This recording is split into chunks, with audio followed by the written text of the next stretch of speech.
Today, we're giving you an exclusive tour of the highly anticipated luxury condo development coming to downtown St. Pete. Right now we're standing in front of what will soon become the Waldorf Astoria Residences, a 50-story luxury condo building right in the heart of downtown.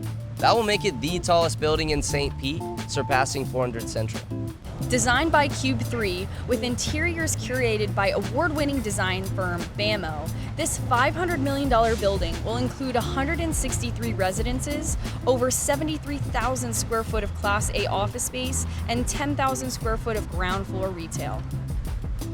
Prices start at $2.5 million, and each unit comes fully furnished with 2 to 3 bedrooms, ranging from 2,000 to 3,400 square feet.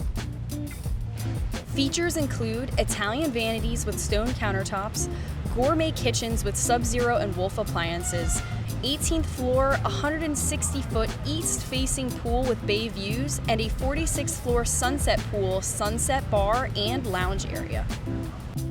Stay tuned for more updates as the project is scheduled to break ground in 2026.